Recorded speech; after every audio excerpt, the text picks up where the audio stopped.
Հայաստանը այս ընտրական պրոցեսներից առաջ հետաքրքիր իրավիճակում է։ Մի տարօրինակ բան կա։ Իշխանության հիմնական առաջատար մրցակիցը գտնում է կալանքի տակ 9 ամիս։ Հաստատիորեն իշխանությունը պայքարում է նրա նկարի դեմ միայն։ Խոսքի ազատությունը սահմանափակված է, այսինքն մարդը մենք քննչական կոմիտե նամակներ են գրել, պատասխանները դրական չենք ստացել, խոսքի ազատությունը սահմանափակված է իր կողմից։ Սահմանափակված է նաև, այո, դրական չենք ստացել, հաստատում չենք ստացել, ստացել է պատասխան, որ մենք իրավասու չենք դատարանի վճիռը մեկնաբանենք։ Իսկ դա նշանակում է, որ մենք հարցրել ենք, իրավասություն ունի, իրավունք կա, որպեսզի հանդես գա իր դեմքով հայտարարությամբ։ Պատասխանը եղել է այդպես լողուկ պատասխան։ Այս անարդար վիճակի մասին արձանագրումներ արել են նաև միջազգային իրավապաշտպանները, երեք հենց այդ մասին նախնական գնահատողական մոնիթորինգի արդյունքներ են հրապարակվել։ Ինչ կփոխեն այս հայտարարությունները եւ ել ինչ արձանագրումներ ունեք, որոնց մասին հանրությունը տեղյակ չէ։ Պատկերացրեք մի իրավիճակ մեր երկրում, որը երբեք գրեթե չի եղել։ Իշխանության հիմնական մրցակիցը, ումից իրենք փաստացի վախ ունեն մեծ, սահմանափակված է խոսքով, սահմանափակված է իր ժողովրդի հետ շփման հնարավորությամբ, բայց անգամ դրանից հետո բոլոր հարցումները ցույց են տալիս, որ մեր հասարակությունը աջակցում է Սամվել Կարապետյանի եւ Սամվել Կարապետյանի ուժին,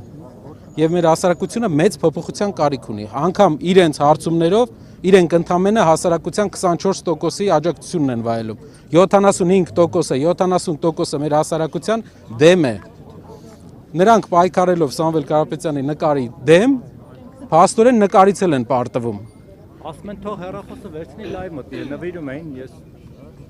երևի միջոցով չվերցրի։ Այսպես պատասխանեմ, դիմել ենք քննչականին, քննչականը պատասխանել է, որ իրավասու չէ մեկնաբանել։ Ասում են պրոբացիան թույլ է տվել։ Պրոբացիան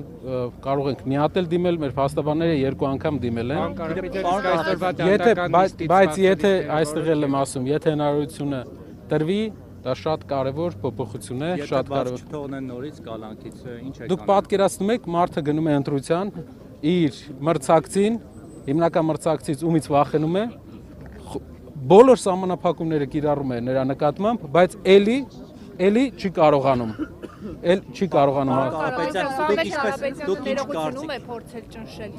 Արտաքին հետախուզության ծառայության հայտարարությունը կարդացել եք, ըստ էության մեղադրանքները դեպի ձեր կողմ են, չունի փորձել ճնշել Սամվել Կարապետյանը։ Սամվել Կարապետյանը տնային կալանքի տակ է 8 ամիս, դրանից առաջ։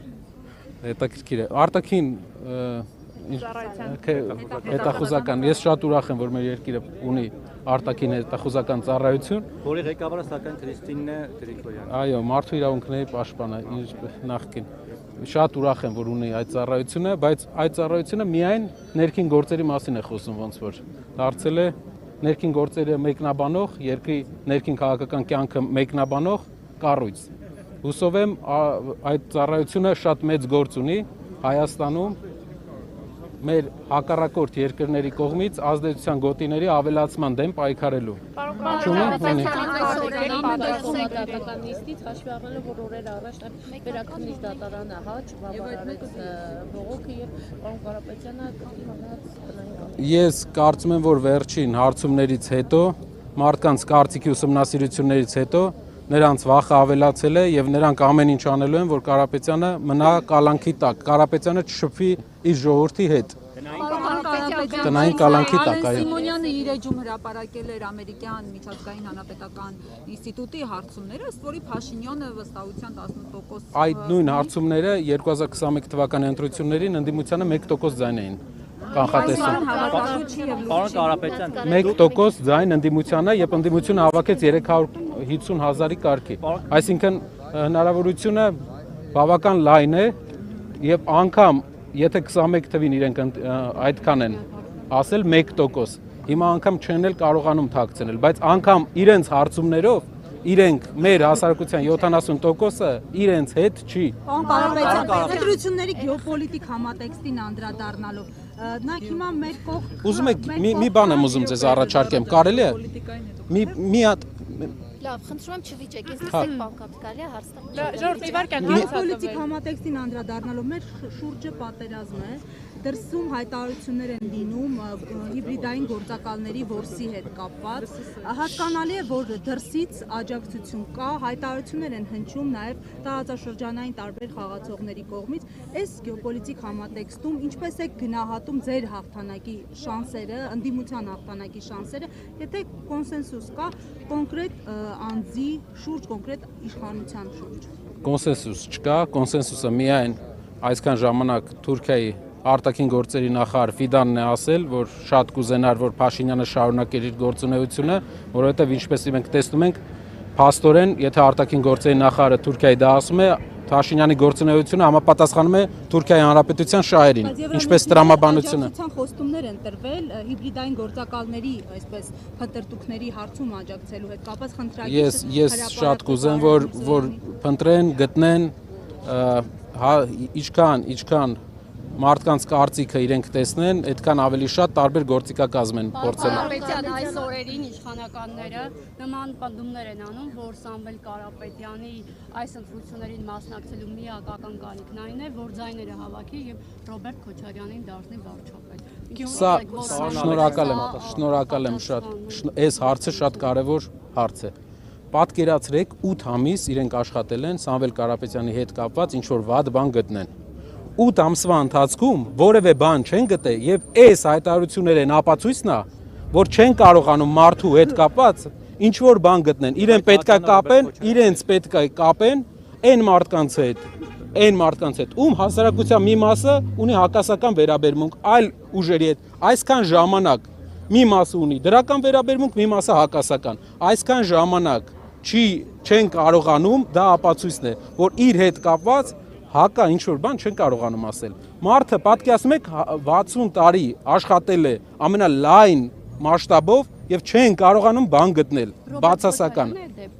Հայաստանի հաջորդ վարչապետը Սամվել Կարապետյանն է։ Հայաստանի հաջորդ վարչապետը պետք է լինի տնտեսական գործիչ, պետք է լինի, ես հայտարարում եմ, նոր մարդ։ Մենք պետք է նոր ղեկավար բերենք Հայաստան, տնտեսական ղեկավար, որը լուծի աղքատության հարցը։ Քոչարյանի աջակիցները Սամվել Կարապետյանը լինելու է Հայաստանի Հանրապետության հաջորդ վարչապետը։ Եթե քաղաքացիական պայմանագիր կուսակցության շատ падգամավորներ որոշեն աջակցել Սամվել Կարապետյանին, որ նա լինի, մենք աջակցությունը որպես այդպեսին մենք չենք բացառում բոլոր ուժերի կողմից, բայց հաջորդ երկրի ղեկավարը պետք է լինի նոր մարդ, որ այս պառակտումները մեր երկրում վերանա։ Բայց Քոչարյանի աջակիցները ասում են, պարոն Կարապետյան, որ Հայաստանին պետք է ուժեղ առաջնորդ եւ այդ ուժեղ առաջնորդը ոչ թե Սամվել Կարապետյանն է, այլ Ռոբերտ Քոչարյանը։ Այն մյուս կոնկուրենտ օֆիսիցիաները, որ իշ թեզեր են առաջ տանում, ասում են, որ ընտրություններով հնարավոր չի հաղթել, պետք է գնալ իմպիչմենտի ճանապարհով կամ պետք է լայն կոնսոլիդացիա բոլորը միավորվեն։ Չնայած որ իմպիչմենտականներից մարդիկ կազմած դեր մոտ։ Մեկ բան ասում են նույն ուժեղ Հայաստան հաշտեք ընդդիմադիր դեր ուժերի հետ, թե փոխադարձ խանդ կա կամ միակողմանի ընդդիմադիր ասելով միասեր չէ, միատար չէ ընդդիմությունը։ Մենք, քանի որ նոր ուժ ենք, մենք ունենք լրիվ ուրիշ պատկերացում Հայաստանի ապագայի հետ կապված։ Մյուս ընդդիմադիրները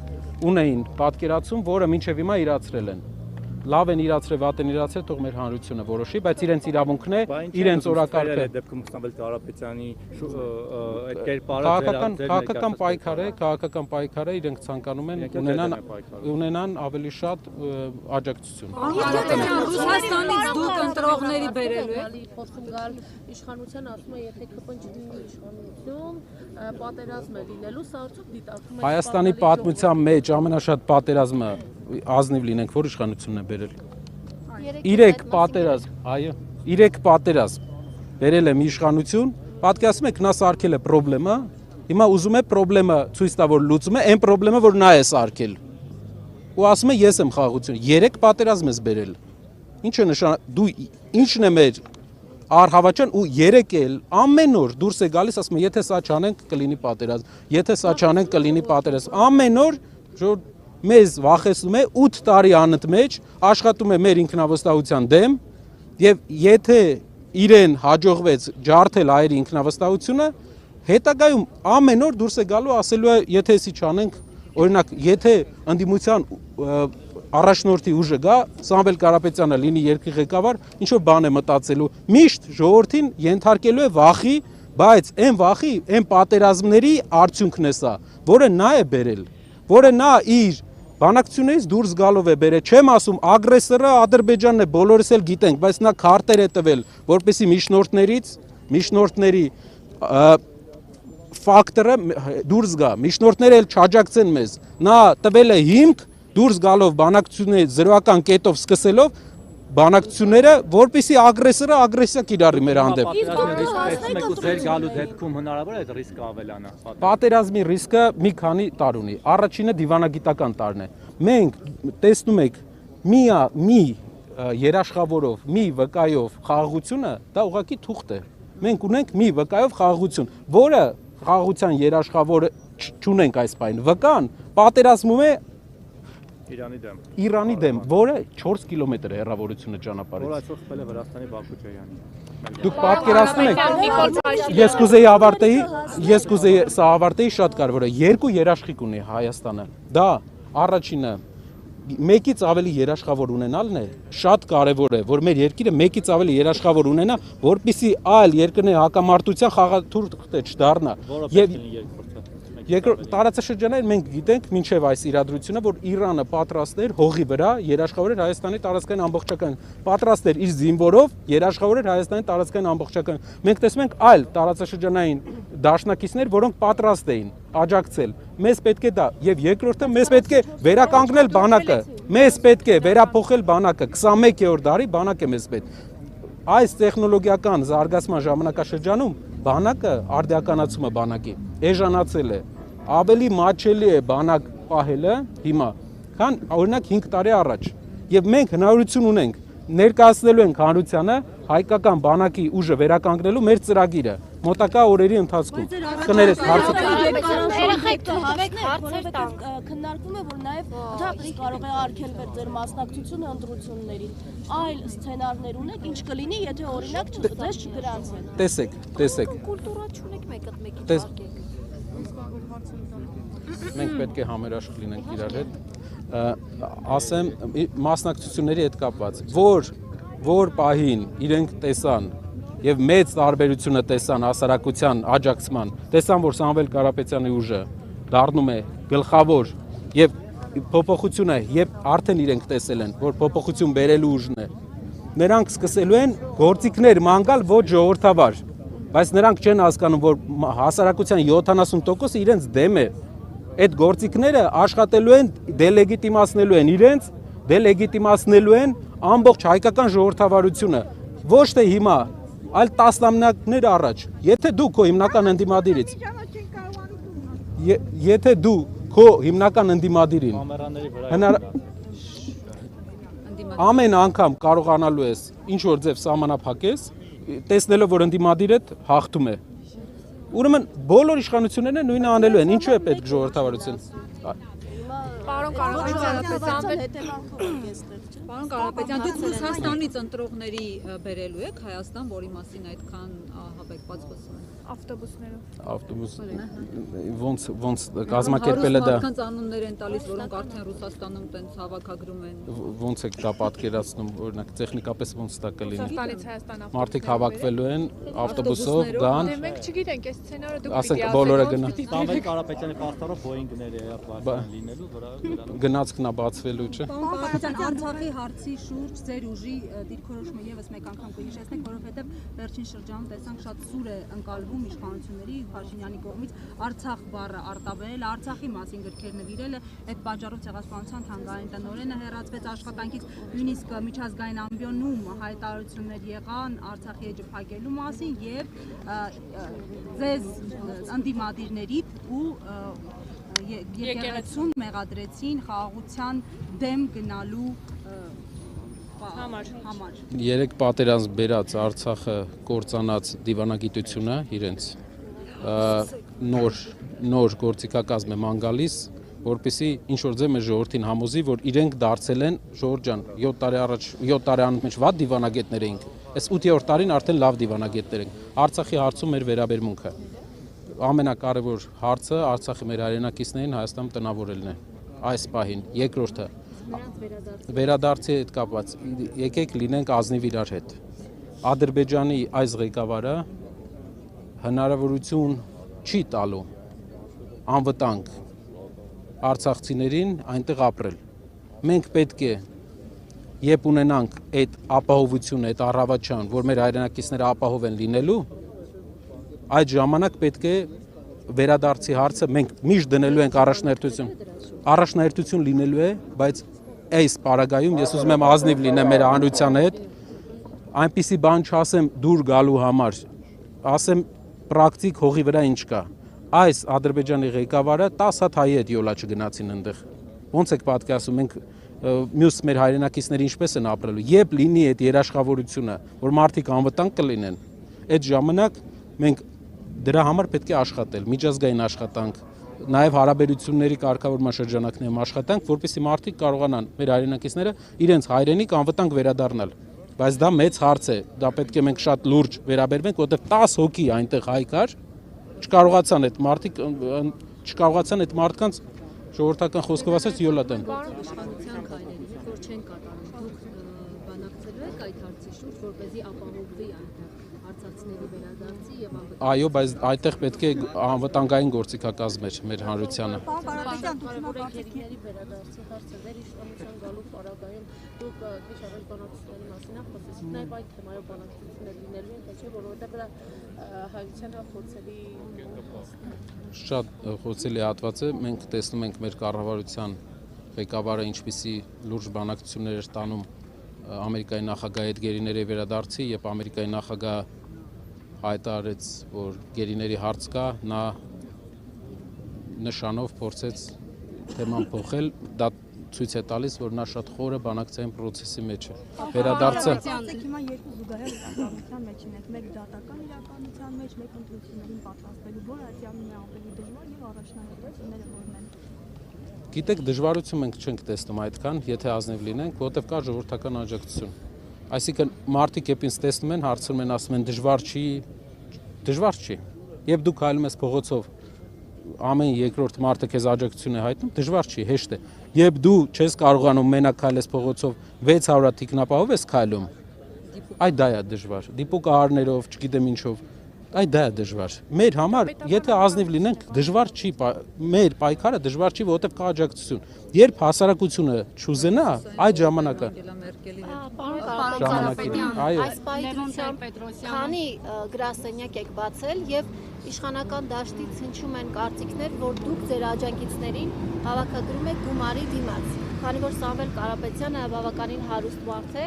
գումարեք խոստանում, որպեսզի այդ մարդիկ գան եւ գրանցվեն ձեզ մոտ։ Մարդիկ վերջի ժամանակները այսօր էլ հայտարարություն եղավ Transparency International-ի կողմից, որ մարդիկ չնախատեսված պարգևավճարներ են տալիս, չնախատեսված աշխատավարձային աճ են ապահովում, որպեսզի մարդկանց Transparency International-ի խոսքերով, որը արևմտյան իրավապաշտպան կազմակերպություն է, որպեսզի մարդկանց խրախուսեն, որը ունի քաղաքական կոռուպցիայի ռիսկ։ Transparency International-ը քաղաքացիական պայմանագիր կուսակցության քայլերը որակել է որպես քաղաքական կոռուպցիայի ռիսկ։ Պատասխանը շատ պարզ է։ Ինչ վերաբերվում է մեզ, օրինականության մեջ, եթե մենք մի հատ թեթև, այսինքն երկակի ստանդարտներով անգամ ինտերպրետացիա արվող քայլել անենք, համոզված եղեք Հայաստանի ամբողջ իրավական համակարգը կաշխատի այդ ուղղությամբ։ Ընտրություններին են ձեր դեմ օգտագործելու։ Ընտրություններին իրենք այսքան ժամանակ ման են գալիս, ոչ մի բան չեն կարող օգտագործել, ստիպված են լինելու ինչ որ բաներ իրանց համար սարքեն, բայց ինչ էլ ուզենան սարքեն, հասարակությունը իրենց ճանաչում է։ Կա արդեն մենք ունենք մեր մեջ իմունիտետ իրենց ստերին, մեծ մասը։ Իհարկե մեր հանրության մի մասն էլ դեռ շարունակում է հավատալ։ Ես հասկանում եմ, որ մարդիկ հույս ունեն ինչ որ առումով այդ 25%-ը 20, բայց վաղ թե ուշ նրանք էլ են տեսնելու են թե ով է այս մարդը, տեսնելու են, որ այնտեղ միայն խոսքեր են, ու այնտեղ չկա գործ։ Պարոն Կարապետյան, 300,000 նոր աշխատատեղ ստեղծելու ձեր հաշվարկները Բաբկեն Թունյանը դրել էր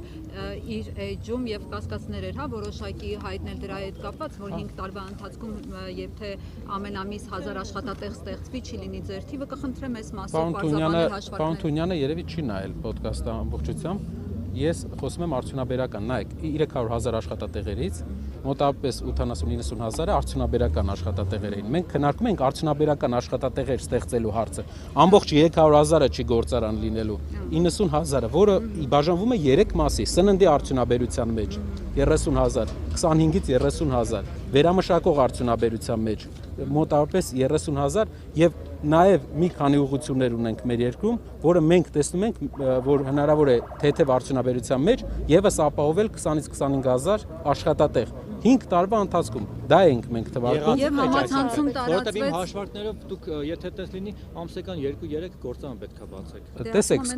սկիզբը որ դուք նայեք, Հայաստանի ներմուծումը որ դուք նայեք, հարյուրավոր միլիոնների, միլիարդների մենք ներմուծում ունենք։ Դա առաջի ամսվանից չես բացում։ Սկսում ես պրոյեկտը, սկսում ես բերքը տեսնել 1-2 տարվա ընթացքում։ Մենք սկսում ենք աշխատանքը մի շարք ոլորտներով, որը բերելու է զբաղվածության գործարանների բացմամբ 1.5-2 տարի ընթացքում այդ process-ը պետք է իրականանա։ Սամվել Կարապետյանը ի սկզբանե հաշտ է եղել Նիկոլ Փաշինյանի հետ եւ հայտարարել է այդ մասին, լրագրողները նրան այդ հնարավորությունը տվել են, ասել է, որ լավ է հաշտենք այս իշխանության հետ։ Ինչ էր խանգարում, որ դուք այդ գործարանները կառուցեիք, աշխատատեղերը ստեղծեիք։ Հայաստանում վերջի 5-6 տարում ամենաշատ գործարան կառուցել է Տաշիր ընկերությունների խումբը։ Սա մի բան, բայց պետական քաղաքականության բացակայություն կա։ Պետությունը ոչ թե օգնում է, պետությունը խանգարում է։ Պետությունը չի պաշտպանում սեփական արտադրողին, այլ պաշտպանում է մրցակցային երկրների աշխատողներին, արտադրողներին։ Մենք պետք է միլիոնների արտոնություն ենք տվել, օգնել ենք։ Մենք հաշվել էինք մեր վճարած հարկերի համեմատ մոտավորապես մի 100 անգամի տարբերություն կա։ Պարոն Կարապետյան, Այսինքն դա հայտնի բան է, իրենք պետք է պարկավճարները մեր վճարած հարկերից ապրեն, որևէ հարկ չվճարեն մինչև պաշտոնի լինելը, իսկ մեր $100 միլիոն վճարած հարկերը, Սամվել Կարապետյանի հիմնած ընկերությունը $100 միլիոն վճարած հարկերից մի տոկոս անգամ ինչ որ տնտեսական քաղաքականության իմիտացիա անեն, մի տոկոս ինչ որ բան ստեղծեն ու դա ցույց տան թե մեծ բան է։ Դա իրենց տնտեսական քաղաքականությունը։ Սամվել Կարապետյանը պատգամավորները մեզ ասում են, եթե հաշվեք թե ինչքան արտոնություն է պետբյուջեից հատկացվել Սամվել Կարապետյանի ընկերությանը, ապա կպարզի, որ ընդհանրապես բարեգործություն չի արվել, այդ ամբողջ արվել է բյուջեի հաշվին, այսպիսի հաշվարկներ են։ Մենք բոլոր հաշվարկները կարող ենք տալ, մոտ 100 անգամի տարբերություն կա։ Վճարած ու ասեմ ավելին, նրանց տված արտոնությունները էֆեկտիվ չեն։ Գյուղատնտեսության մեջ իրենց առաջարկները էֆեկտիվ չեն, $100 միլիոն ծախսում են գյուղատնտեսության վրա, մեր երկրի գյուղատնտեսական արտանումը 200 միլիոնի կարգի է։ Այսինքն չկա էֆեկտիվություն։ Գյուղատնտեսությունը 10%-ով ընկել է իրենց կառավարման ժամանակ։ Գյուղատնտեսությունը անկում է ապրում Հայաստանում։ Ճիշտ չեն հաշվարկում։ Ինչու միջև 25 թվականը այս ամենի մասին չեք խոսում, չեք բարձրացնում, որտեղ հանրության մեջ այդ հարցը շատ առաջանում։ Բա ուր եք միջև 25 թիվը։ Հայաստանի քաղաքական դաշտում կային գործիչներ։ Մենք հիշում ենք, որ եղել էին պայքարներ, Սրբազան պայքարը, այլ պայքարներ։ Քաղաքական գործիչները զբաղվում էին իրենց գործով, մենք զբաղվում էինք մեր գործով։ Եվ ինչպես Սամվել Կարապետյանը հայտարարեց, եթե քաղաքական գործիչների մոտ չստացի, մենք մեր ձևով կմասնակցենք։ Եկանք հասանք անդամներին, մի վարքյան։ Պարոն Կարապետյանը կալանավորվեց մեր ձևով եկեղեցու պաշտպանությունը ստանձնելու համար, ինչի համար էլ հիմա ընթանում է դատական process-ը։ Նիկոլ Փաշինյանը հայտարարում է, որ եկեղեցին եւ ամենայն հայոց կաթողիկոսը ստանձնել է պատերազմի կուսակցություն լինելու առաջնորդությունը եւ ասում է սադրիչ գործողությունների է գնված տեության, դուք հիմա բոլորը այստեղ կանգնած սադրիչներ եք եւ դուք մոռացել եք եկեղեցու պաշտպանության մասին։ Եկեղեցին պաշտպանված է, հայոց վեհապարը էջմիացնում է, բայց մի հատ հեքիաթ պատմեմ մեր ժողովրդական հեքիաթներից, աշխարհի ամենաիմաստուն բանը մեր ժողովրդական հեքիաթներն են։ Հիշում եք, որ ասում է այ դու կկու, հիմար կկու, քանի փոքրիկ ձակ ունես դու։ Այո, աղվեսը որ գալիս է եւ մի ձակին վերցնում է, ասում է թե չէ, հեսա գալու եմ ծառը կտրեմ։ Դա նույն օրինակն է այսօր, հեսա պատերազմա լինելու եկեղեցու օրակարգը փոխենք, պատերազմա լինելու սա Տավուշի գյուղերը տանք, պատերազմա լինելու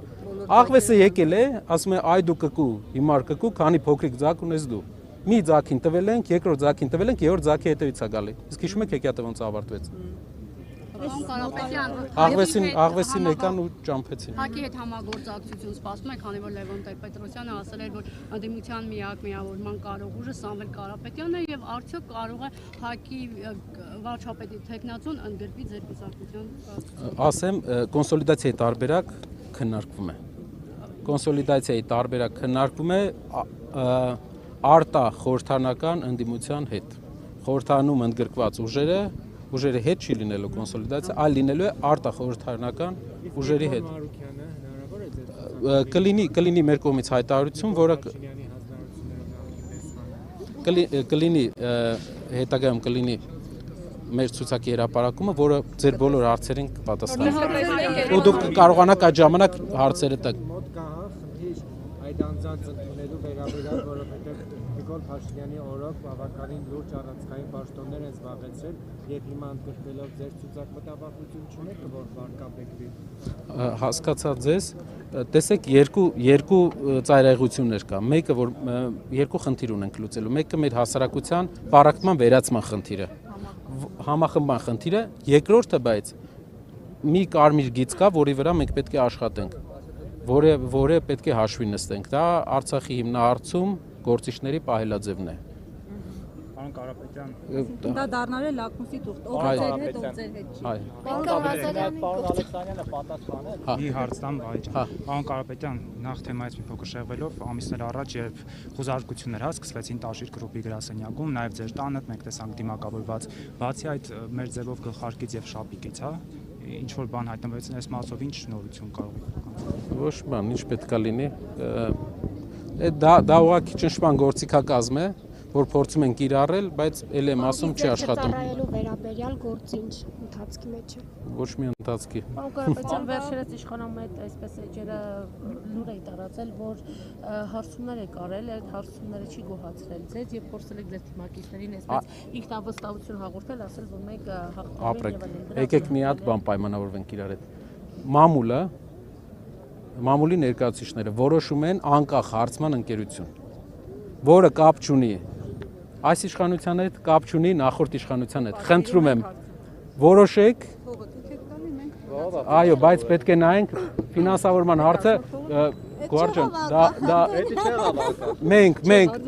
դուք կարող եք ասել, ով անցկացնի հարցումը, ով հարցումը անցկացնի, եւ խնդրում եմ, բայց մի նախապայմանով հրապարակելու եք։ Հարցեր ենք իրականացնում, ինչի պատվիր ենք, եթե մենք էլ ենք։ Ասեմ, տարբերությունը կա սոցիոլոգիայի մեջ, կա տարբերություն, դու պետք է ընտրական ընտրանքը ապահովենք։ Այսինքն, որ գյուղերի բնակիչների համամասնությունը, քաղաքի, Երևանի, տարիքային համամասնությունը, խնդրում եմ, պատրաստ եմ, եկեք կազմակերպենք, դուք ընտրեք բոլորով մի հատ արդար, պարզ հարցումանող, իհարկե շատ են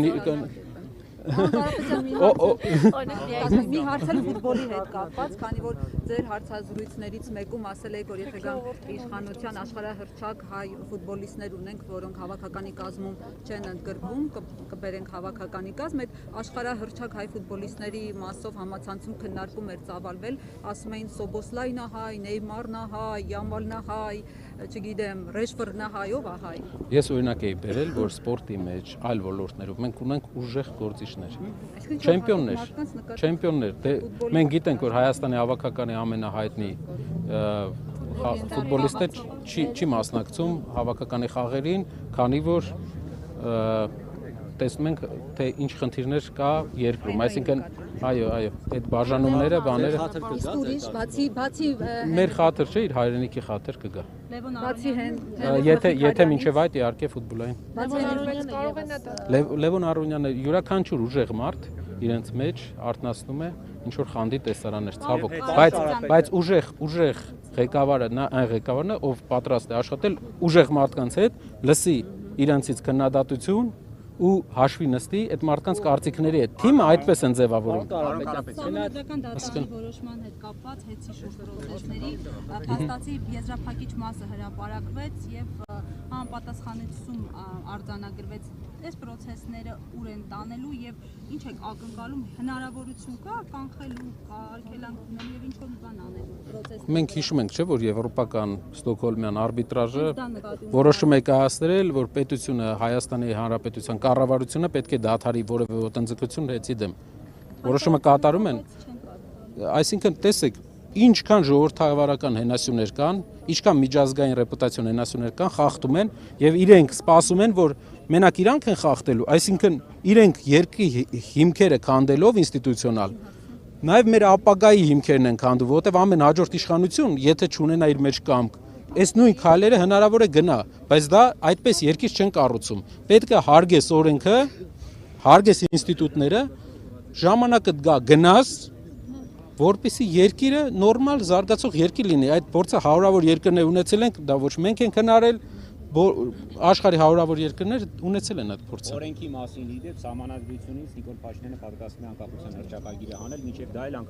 սահմանադրություն է դիտի փոխել։ Դուք ուղղակի չեք պատկերացնում, էլ ինչեր է փոխելու Նիկոլ Փաշինյանը։ Շնորհակալ եմ։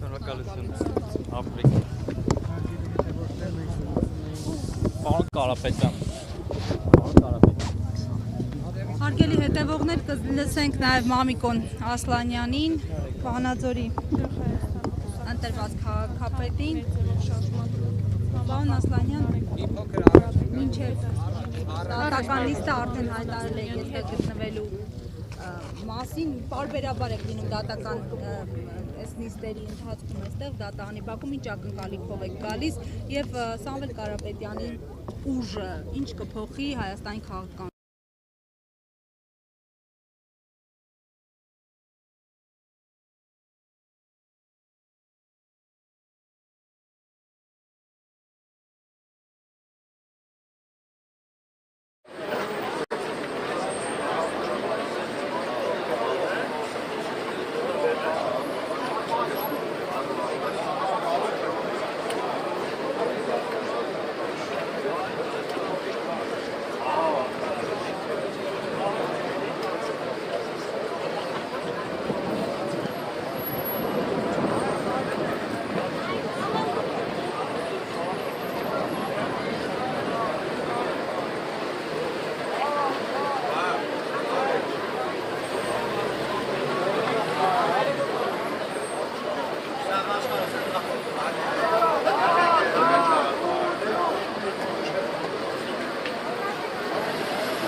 Oh!